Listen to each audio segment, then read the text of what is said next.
Good morning विद्यार्थियों। उस दिन आपको हमने कबीर की साखियाँ के 4 दोहे बताए थे, ठीक है। तो 4 दोहे आपने संभवतः पढ़े होंगे, समझे होंगे ध्यान से, और ये नहीं भी पढ़े हैं और नहीं समझ में आई हैं तो पुनः मुझसे पूछने का प्रयास करें, मैं आपको विधिवत फिर से समझाऊंगी। तो एक दोहा रह गया था, उसको भी ध्यानपूर्वक समझ लीजिए।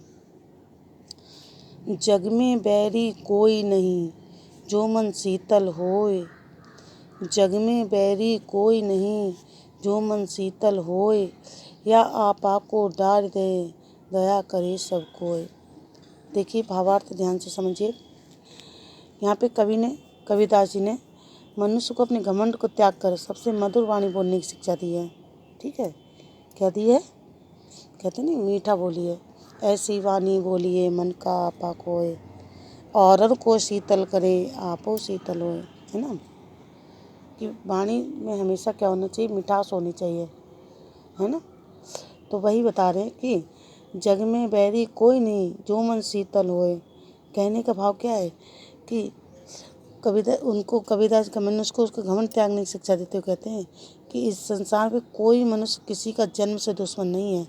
जग में बैरी कोई नहीं जो मन शीतल होए, कि संसार में कोई मनुष्य किसी के जन्म से दुश्मन नहीं। जग में, संसार में, बैरी माने शत्रु कोई नहीं, कोई शत्रु नहीं, जन्म से कोई बैरी नहीं है। जो मन शीतल होए, बस मनुष्य को अपना व्यवहार अच्छा रखना चाहिए, अपनी वाणी में शीतलता बना के रखनी चाहिए। जो मन शीतल होए यानी मन में अच्छी, शीतल से मतलब अच्छा होना चाहिए, शीतलता बनाए रखनी चाहिए। कूल माइंड जैसे होना चाहिए, शीतलता मतलब कूल माइंड कहते नहीं, थोड़ी सी गुस्सा आने लगती है तो कूल हो जा, है ना।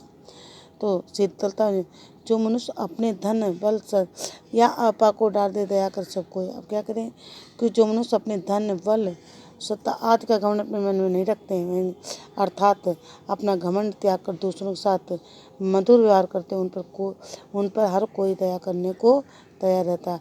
या आपा को डाल दी, आपा मतलब घमंड, है ना। धन घमंड किस चीज़ का होता है? धन बल वैभव पैसा, है ना, इनका सबका घमंड होता है। अगर इन सबको अगर छोड़ दिया जाए तो संसार में सभी लोग तुम पर दया करेंगे, ठीक है। तो एक ही दोहा बचा था आपका, शेष रह गया था, तो उसमें थोड़ी सी प्रॉब्लम आ रही थी। तो अब आप 5 दोहे हैं, इन 5 दोहों को ध्यानपूर्वक पढ़ेंगे। कोई दोहा अगर आपको नहीं समझ में आता है तो आप विस्तार हमसे पूछने का प्रयास करेंगे। पूछने जिज्ञासा तो नहीं है आपके अंदर, ये तो हमने 4-5 महीने में देख लिया है।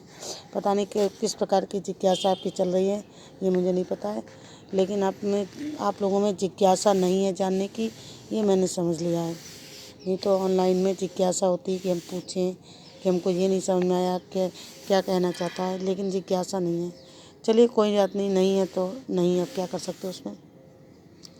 फिर इसके प्रश्न उत्तर देंगे, जो कि आपको फेयर कॉपी में अपने प्रश्न उत्तर कंप्लीट करने हैं। और सभी विद्यार्थी ग्रुप में कॉपी डाल दें या एक ग्रुप बना देंगे, उसमें कॉपी अपनी चेक करा लें कि कितने बच्चों ने वर्क किया है, कितनों ने नहीं किया है, कुछ पता ही नहीं चल रहा है, ठीक है। और नंबर मेरा सबके मैंने उस पर डाल दिया था एजुकेट ऐप पे। अगर आप कॉपी चेक कराना चाहते हैं तो आप अपनी कॉपी नंबर पे चेक करा सकते हैं, ठीक है। ओके विद्यार्थियों, इसके बाद विद्यार्थियों आपका स्टार्ट होगा कामचोर। कामचोर कहानी बहुत अच्छी है, पार्ट 10 कामचोर कहानी बहुत अच्छी है। आप पढ़ेंगे तो देखिए, छोटे छोटे बच्चों की कहानी है, बच्चे कामचोर हैं, है ना। मतलब अच्छे एक समृद्ध परिवार की कहानी है, जिसमें अच्छे से ध्यान से समझेंगे, ध्यान से पढ़ेंगे। उस कहानी में ऐसा कुछ समझाने वाला नहीं, क्योंकि अगर आप ध्यान से पढ़ लेंगे आपको अपने आप ही समझ में आ जाएगी कि कहानी आपको क्या बताना चाह रही है, ठीक है। तो उस कहानी को, कामचोर कहानी भी ध्यानपूर्वक पढ़ेंगे इसके बाद। ओके विद्यार्थियों।